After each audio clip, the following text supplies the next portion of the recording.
विद्युत प्रभाव। तो प्रकाश विद्युत प्रभाव में हमें क्या स्टडी करना है? तो हमने ये पढ़ा कि जो एक हेनरी हर्ट्ज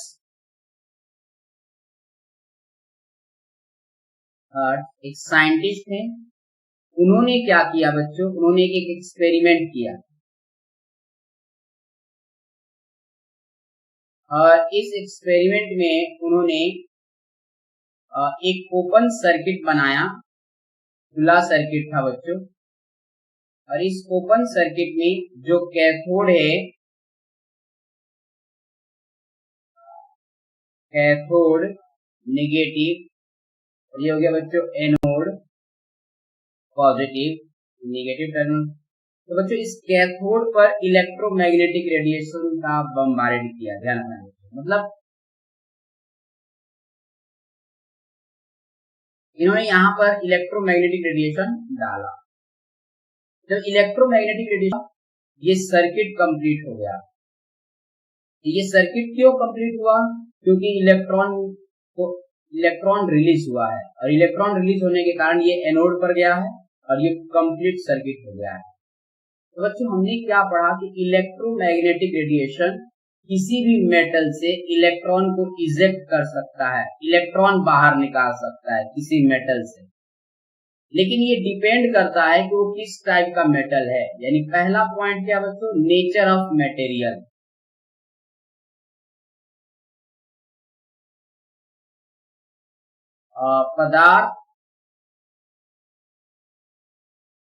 पदार्थ की प्रकृति कैसी है उस पर भी डिपेंड करता है। जैसे आपने यहाँ पर सीजियम रखा है कि पोटेशियम रखा है कि कॉपर रखा है, कौन सा मेटल रखा है कैथोड पर। Nature of material of cathode plate, ये ध्यान रखना, कैथोड प्लेट की, बाकी किसी प्लेट की नहीं, कैथोड की, कैथोड प्लेट। सेकेंड पॉइंट क्या है बच्चों? सेकेंड पॉइंट है फ्रीक्वेंसी ऑफ EMR। EMR की आवृत्ति। ये दो पॉइंट हमेशा ध्यान रखना है बच्चों, दो पॉइंट बहुत ज्यादा इंपॉर्टेंट है। अब हम लोग क्या देख रहे हैं बच्चों, इन्होंने फॉर्मूला क्या बताया। तो जो हेनरी हर्ट्ज थे,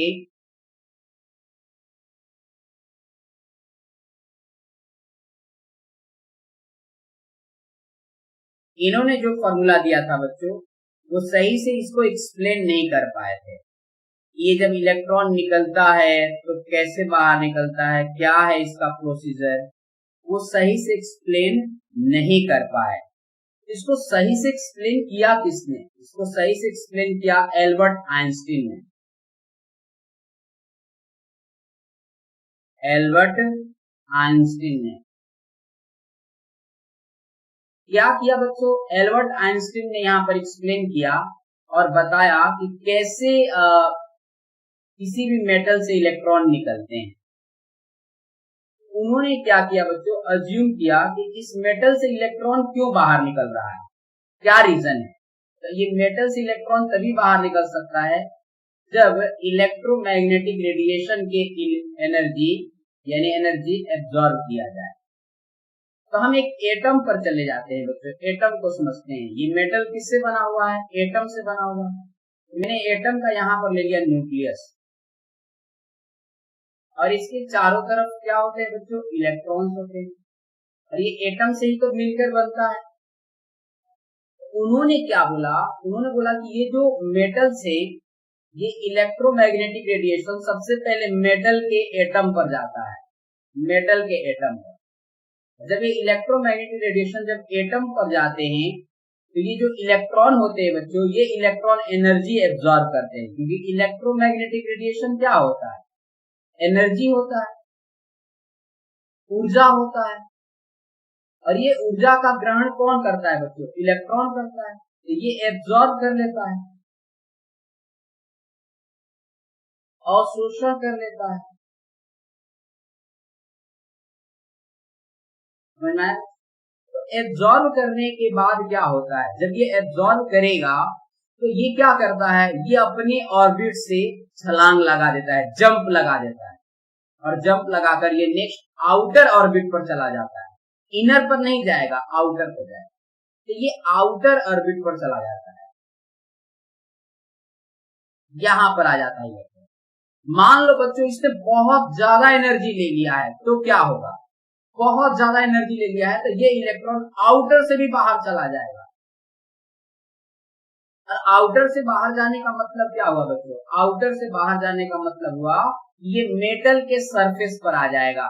ये जो मेटल दिख रहा है, ये जो धातु दिख रहा है, इस धातु के सरफेस पर आ जाएगा, सरफेस। अब बच्चों और ज्यादा एनर्जी मिल जाए तो क्या होगा, और ज्यादा एनर्जी मिलेगा तो इस सरफेस से भी बाहर निकल जाएगा।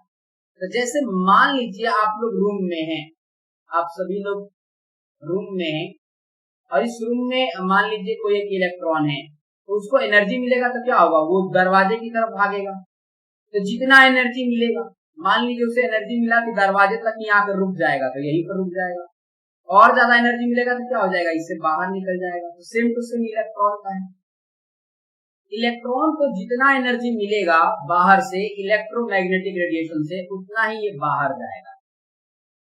अगर इसको बहुत ज्यादा मिल गया तो ये मेटल से भी बाहर निकल जाएगा। अगर इसको कम मिला है तो ये अपने आउटर मोस्ट ऑर्बिट के पास जाएगा, कोस के पास जाएगा। और ज्यादा मिलेगा तो सरफेस पे जाएगा। समझ में आया बच्चों?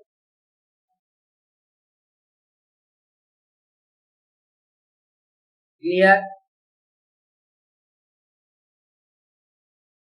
तो बच्चों यहाँ पर ध्यान देना है आप लोगों को, इसमें क्या बोला है, इसमें ये बोला गया है कि इलेक्ट्रॉन्स जो होते हैं वो मूव करते हैं। तो ये बताया एल्बर्ट आइंस्टीन ने। तो बच्चों जब इलेक्ट्रॉन किसी भी कहीं से भी मेटल के कहीं से भी, मान लीजिए कहीं से भी सरफेस तक जाए तो उस वर्क को क्या कहेंगे, क्योंकि इलेक्ट्रॉन गया है, इलेक्ट्रॉन यहाँ से यहाँ तक ट्रेवल किया है, और इलेक्ट्रॉन ने ट्रेवल किया है तो हम उसे वर्क कहेंगे कि नहीं बच्चों, कार्य कहेंगे कि नहीं। कोई भी चीज अगर ट्रेवल करेगा तो वर्क तो करेगा ही करेगा, फिक्स है, कार्य तो करेगा ही करेगा।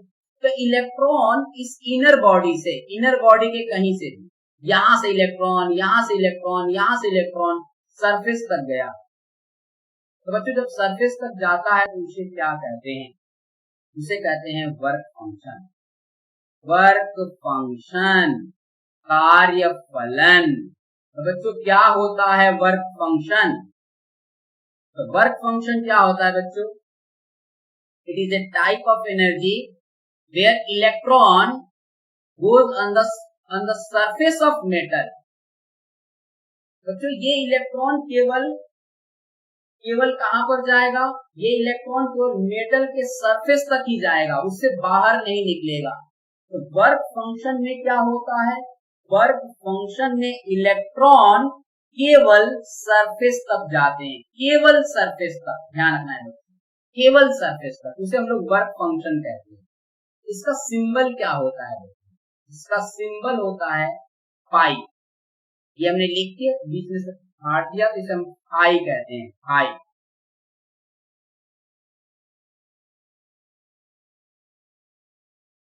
पाई। तो न्यूटन के अनुसार क्या हुआ बच्चों? न्यूटन के अनुसार, न्यूटन बोल रहा हूं, एल्बर्ट आइंस्टीन के अनुसार, एल्बर्ट आइंस्टीन के अनुसार क्या हुआ बच्चों? अगर हम कोई भी रेडिएशन किसी मेटल पे देते हैं तो सबसे पहले काम क्या होता है, सबसे पहला काम क्या होता है? मान लीजिए इस मेटल पर इलेक्ट्रोमैग्नेटिक रेडिएशन आया, इस मेटल पर, तो पहला काम क्या होता है? पहला काम यही होता है कि ये इलेक्ट्रॉन सरफेस तक जाते हैं, ये सरफेस तक जाते हैं, ये सरफेस तक। मान लीजिए बच्चों ये मेटल है सीजियम का, इसके सरफेस तक आ गए। मान लीजिए दूसरा मेटल हमने ले लिया है आयरन का, आयरन ले लिया हमने, यहाँ पर आयरन ले लिया, और सेम इलेक्ट्रोमैग्नेटिक रेडिएशन डाला, यही का यही, जो मैंने इस पर डाला था यही इस पर डाला। तो क्या हो सकता है? हो सकता है कि इसके इलेक्ट्रॉन सरफेस तक नहीं जाए, कुछ दूर जाकर रुक जाए, हो सकता है कि नहीं? तो बच्चों इसका वर्क फंक्शन क्या होगा? इसका वर्क फंक्शन होगा ही नहीं, क्योंकि वर्क फंक्शन क्या कहलाता है बच्चों?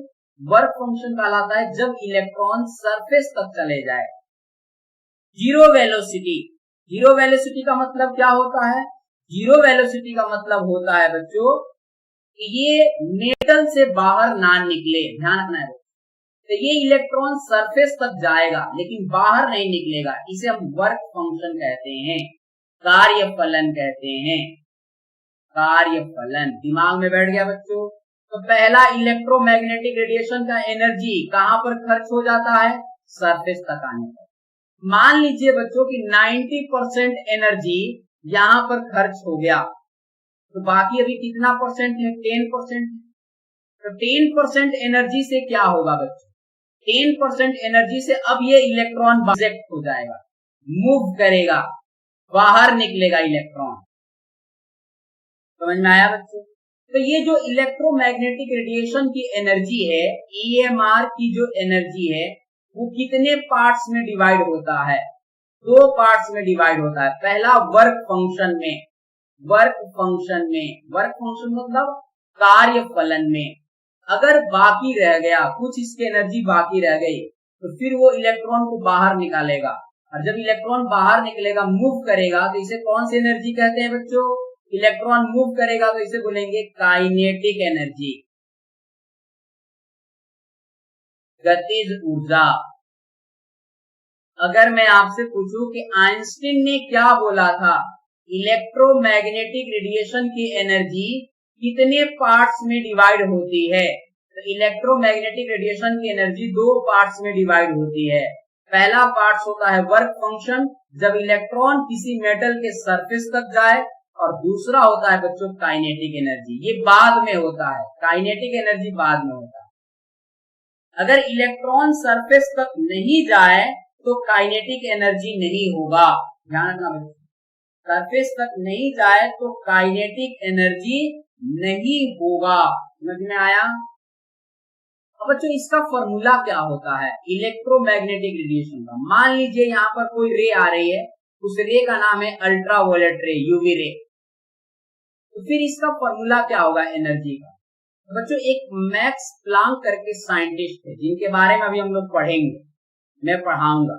मैक्स प्लांक, मैक्स प्लांक एक साइंटिस्ट थे जिन्होंने फ्रीक्वेंसी और एनर्जी का रिलेशन बताया था।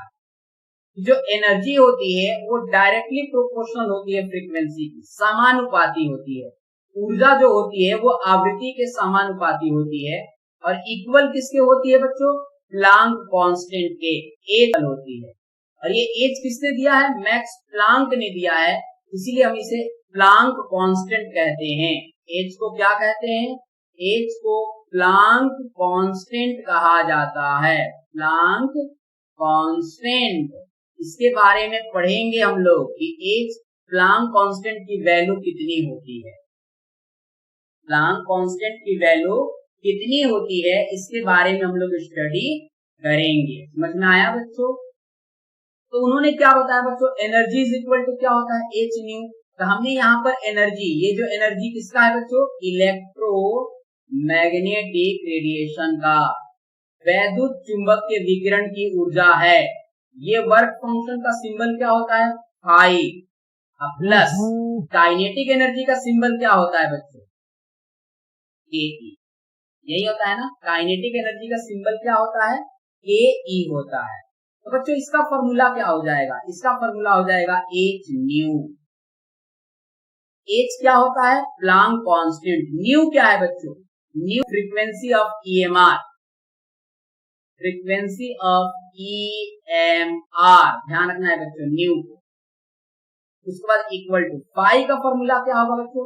पाई भी, वर्क भी एक एनर्जी होता है, और वर्क भी एक एनर्जी है, तो इसे हम बोलते हैं H nu not. New not का मतलब क्या होता है बच्चों? न्यू नॉट का मतलब होता है थ्रेश होल्ड एनर्जी या थ्रेश होल्ड फ्रीक्वेंसी कहा जाता है। बच्चों हम इसके बारे में बताएंगे क्या होता है, इसे हिंदी में बोलते हैं देहली आवृत्ति। इसके बारे में बताऊंगा बच्चों, देहली आवृत्ति के बारे में। उसके बाद प्लस काइनेटिक एनर्जी का फॉर्मूला क्या होता है बच्चों, काइनेटिक एनर्जी का फॉर्मूला क्या होता है, फटाफट कमेंट में बताइए आप लोग। काइनेटिक एनर्जी का फॉर्मूला क्या होता है, काइनेटिक एनर्जी का काइनेटिक फॉर्मूला होता है हाफ एम वी स्क्वायर, ये हो गया हाफ एम और वी स्क्वायर। एम किसका बच्चों, मास किसका, इलेक्ट्रॉन का, तो मैंने ई लिख दिया। वेलोसिटी किसका, इलेक्ट्रॉन का, तो मैंने ई लिख दिया। तो ये ध्यान रखना है बच्चों, इसे हम लोग क्या कहते हैं, काइनेटिक एनर्जी। ये फॉर्मूला सभी लोगों को याद रखना है। ये बच्चों इसको आप अगर ट्रांसफर कर देंगे तो क्या होगा, इसको ट्रांसफर कर दीजिए, लेफ्ट साइड में लेके चले आइए, तो यहाँ पर हो जाएगा h nu minus h nu naught is equal to half m e v square. तो बच्चों एच कॉमन ले लीजिए, तो ये हो जाएगा nu minus nu naught is equal to half m v square. तो ये हो जाएगा बच्चों फॉर्मूला, ये ध्यान रखना है। एच क्या होता है, एच क्या होता है, एच होता है प्लांक कांस्टेंट, प्लांक कांस्टेंट जिसको हिंदी में बोलते हैं प्लांक नियतांक। और न्यू क्या होता है बच्चों, न्यू होता है फ्रीक्वेंसी ऑफ EMR। और न्यू नॉट क्या होता है बच्चों, न्यू नॉट ये होता है trace hold frequency, trace hold frequency, Delhi आवृत्ति। तो अब हम लोग बात करने जा रहे हैं क्या होता है देहली आवृत्ति। फॉर्मूला तो निकल कर आ गया सामने, इस फॉर्मूले को अप्लाई करना है, ये फॉर्मूले को ध्यान रखना है बच्चों, समझ में आया। जो फॉर्मूला मैंने बताया है इस फॉर्मूले को हमेशा याद रखना है। ये फॉर्मूला किसका है, फोटो इलेक्ट्रिक इफेक्ट का है। किसका है बच्चों, photo electric effect. Okay students, समझ में आया। हम टॉपिक को आगे बढ़ाएं।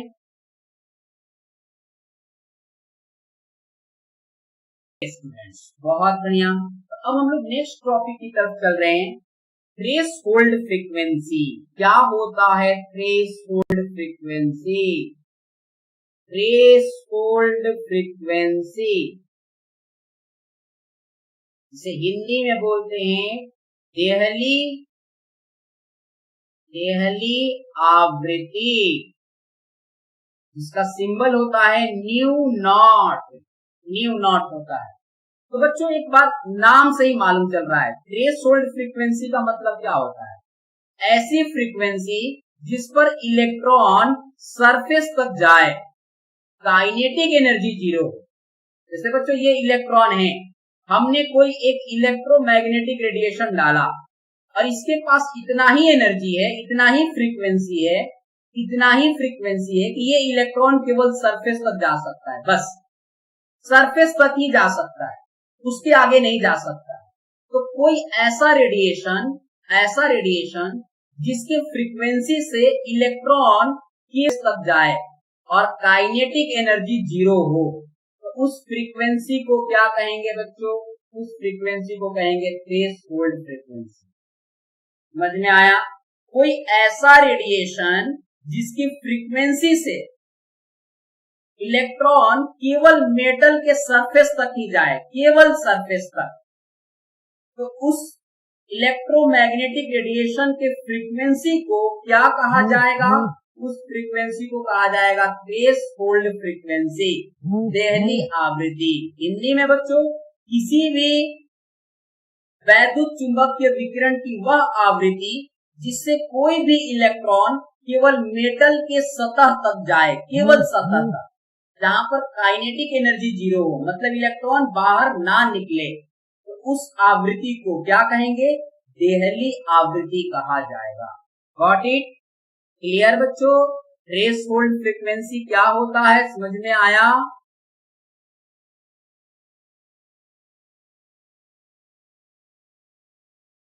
ट्रेस होल्ड फ्रीक्वेंसी क्लियर हुआ बच्चों, ओके। तो बच्चों समझ में आ गया ना। अब रूल्स क्या निकला बच्चों, रूल्स क्या निकला, रूल्स यही निकला कि जो भी इलेक्ट्रोमैग्नेटिक रेडिएशन है उसकी फ्रीक्वेंसी हमेशा ज्यादा होना चाहिए थ्रेशोल्ड फ्रीक्वेंसी से। मान लीजिए कोई ऐसी इलेक्ट्रोमैग्नेटिक रेडिएशन है और उसकी फ्रीक्वेंसी कम है थ्रेशोल्ड से, तो कभी भी इलेक्ट्रॉन बाहर नहीं निकल सकता है, कभी नहीं निकल सकता है। तो समझ में आया बच्चों, कभी भी इलेक्ट्रोमैग्नेटिक रेडिएशन की एनर्जी क्या होना चाहिए, थ्रेशोल्ड से ज्यादा होना चाहिए। अगर थ्रेश भी इलेक्ट्रॉन्स बाहर निकलेंगे। ये किसने बताया था, ये बताया था एल्बर्ट आइंस्टीन ने। ये कंसेप्ट दिया कि किस मेटल से इलेक्ट्रॉन बाहर निकलेगा। समझ में आया बच्चों, किस मेटल से इलेक्ट्रॉन बाहर निकलेगा, उसी मेटल से इलेक्ट्रॉन बाहर निकलेगा जिस मेटल पर इलेक्ट्रोमैग्नेटिक रेडिएशन की फ्रीक्वेंसी थ्रेशोल्ड फ्रीक्वेंसी से ज्यादा हो। थ्रेशोल्ड फ्रीक्वेंसी से ज्यादा होगी तो इलेक्ट्रॉन बाहर निकलेंगे, नहीं तो बाहर। समझ में आया, क्लियर। तो मान लीजिए बच्चों ये पोटेशियम है, ये सोडियम है और ये कॉपर है। इसमें मैंने बोला कि थ्रेशोल्ड फ्रीक्वेंसी सोडियम पोटेशियम की कम है, पोटेशियम की कम है। तो बताओ बच्चों आसानी से इलेक्ट्रॉन किसमें बाहर निकलेगा। अब इसकी थ्रेशोल्ड फ्रीक्वेंसी कम है, इसका मतलब क्या निकला, थ्रेशोल्ड फ्रीक्वेंसी कम है, इसका मतलब आसानी से इलेक्ट्रॉन इससे बाहर निकल जाएगा। समझ में आया बच्चों। तो जिस मेटल की थ्रेशोल्ड फ्रीक्वेंसी कम होती है उससे आसानी से इलेक्ट्रॉन बाहर निकल जाते हैं। Okay, clear, got it. तो बच्चों ये है अपना टॉपिक यहाँ पर कंप्लीट हुआ। अब हम लोग नेक्स्ट टॉपिक की तरफ चल रहे हैं। तो बच्चों इस टॉपिक में समझ में आया इलेक्ट्रोमैग्नेटिक रेडिएशन से क्या हुआ। इलेक्ट्रोमैग्नेटिक रेडिएशन से इलेक्ट्रॉन मेटल से इजेक्ट हो सकता है। इसको किसने दिया था, हेनरी हर्ट्ज ने दिया था। फिर हेनरी हर्ट्ज को एक्सप्लेन किसने किया, बच्चों, हेनरी हर्ट्ज के इस एक्सपेरिमेंट को एक्सप्लेन किसने किया, नाम बताइए फटाफट, किसने ये सब एक्सप्लेन किया। हेनरी हर्ट्ज ने जो बोला, एल्बर्ट आइंस्टीन ने। ध्यान रखना है बच्चों, एल्बर्ट आइंस्टीन ने ही एक्सप्लेन किया और इसे समझाया। ओके, अब बच्चों नेक्स्ट हम लोग टॉपिक देखने जा रहे हैं। नेक्स्ट टॉपिक है ब्लैक बॉडी रेडिएशन। ये बहुत इंपॉर्टेंट है बच्चों, ये भी ड्रॉबैक है। आप ड्रॉबैक पढ़ रहे हो, सारा मैक्सवेल के ड्रॉबैक पढ़ रहे हो, ध्यान रखना है बच्चों। ब्लैक बॉडी रेडिएशन, ये सब क्या पढ़ रहे हो आप लोग, सब पढ़ रहे हो ड्रॉबैक ऑफ मैक्सवेल। मैक्सवेल ने ये सब नहीं बताया था, इसलिए ड्रॉबैक है। अब हम लोग नेक्स्ट जो पढ़ने जा रहे हैं बच्चों बहुत ज्यादा इंपॉर्टेंट है, बहुत ज्यादा। ब्लैक बॉडी रेडिएशन, कृष्ण पिंड विकिरण।